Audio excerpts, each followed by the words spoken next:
আসসালামু আলাইকুম গাইস, আপনারা দেখছেন সরাসরি এসএ তারিকুল ইসলাম, আমার একটা নিউজ চ্যানেল।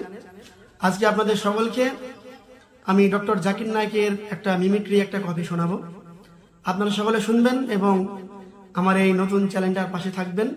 সাবস্ক্রাইব এবং লাইক করতে মোটেও ভুলবেন না। চলুন তাহলে শোনা যাক।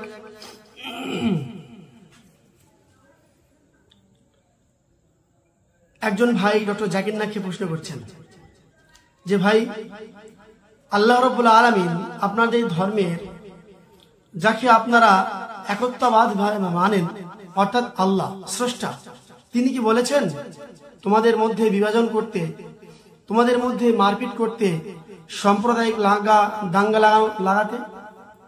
তো ডক্টর জাকির নায়েক উত্তর দিচ্ছেন, আলহামদুলিল্লাহ ভাই, আপনি খুবই সুন্দর প্রশ্ন করেছেন। আপনি জানতে চেয়েছেন যে ইসলাম ধর্ম কি এরকম শিক্ষা দিয়েছে, ইসলাম ধর্মে যিনি স্রষ্টা আল্লাহ রাব্বুল আলামিন তিনি কি এরকম বলেছেন যে আপনারা নিজেদের মধ্যে শুধুমাত্র ইসলামদেরকে ভালোবাসবেন, অথবা যতগুলো ধর্ম রয়েছে, হিন্দু ধর্ম বলুন, খ্রিস্টান বলুন, জৈন বলুন, বৌদ্ধ বলুন, প্রত্যেকে আপনারা মারবেন, যদি তারা ইসলাম ধর্মে না আসে তাদেরকে কতল করবেন? এরকম কথা কি বলা হয়েছে? না ভাই, আমাদের আল্লাহ রাব্বুল আলামিন বলছেন যে আমার সমস্ত ধর্মানুগামীরা তোমরা আমাকে চেনো, অর্থাৎ এক আল্লাহকে মেনে নাও। এবং তিনি বলেছেন যে লাকুম দীনুকুম ওয়ালিয়া দীন, তোমার ধর্ম তোমার কাছে। তুমি যদি ইসলাম ধর্মের অনুগামী হও, তুমি ইসলাম ধর্ম নিয়ে থাকবে, কিন্তু তুমি অন্য কোনো ভাইকে, অন্য কোনো ধর্মের মানুষকে, তুমি হিন্দু ভাইদেরকে, তুমি খ্রিস্টান ভাইদেরকে কখনো তলোয়ার এমনকি নিজের কঠিন কথা দ্বারা আঘাত করে নিজের ধর্মে কনভার্ট করতে পারবে না, এটা নিষেধ করেছে।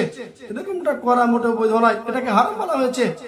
আমাদের ইসলাম ধর্ম শিক্ষা এটাই দেয়, যদি কোনো হিন্দু ভাই বা যদি কোনো অমুসলিম ভাই কোনো রকমের কষ্ট পড়ে যায়, আপনি তাকে নিজের শ্রম দিয়ে এবং নিজের টাকা দিয়ে এবং কি নিজের খাবার দিয়ে তাকে সহযোগিতা করুন। সে যদি অসুস্থ হয়ে যায়, তাকে যতটা পারবেন আপনি সহযোগিতা করুন। তার কারণে আপনার জন্য জান্নাত হয়ে যেতে পারে, আপনাকে একটা নামাজ জান্নাতে না যেতেও পারে। কিন্তু আপনি যদি একটা হিন্দু ভাই এমনকি একটা পশুকে যদি আপনি উপকার করেন, তার মাধ্যমে আপনি জান্নাত পেয়ে যেতে পারেন। এটা হচ্ছে ইসলাম।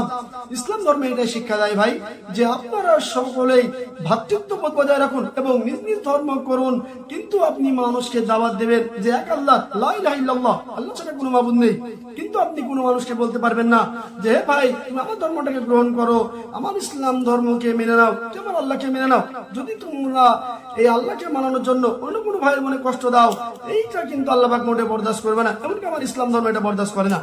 আমাদের ইসলাম ধর্ম জাস্ট এটুকুই বলে যে তোমরা সর্বদা অমুসলিম ভাই বা যারা আছে তাদেরকে সহযোগিতা করো, কোনো সমস্যা নেই, এবং তাদেরকে বলো, তাদেরকে আহ্বান করো নিজের দিকে, তাদেরকে খুশি মনে বলো, তারা যেন তোমাদের মাধ্যমে, তোমাদের হাতের মাধ্যমে, তোমাদের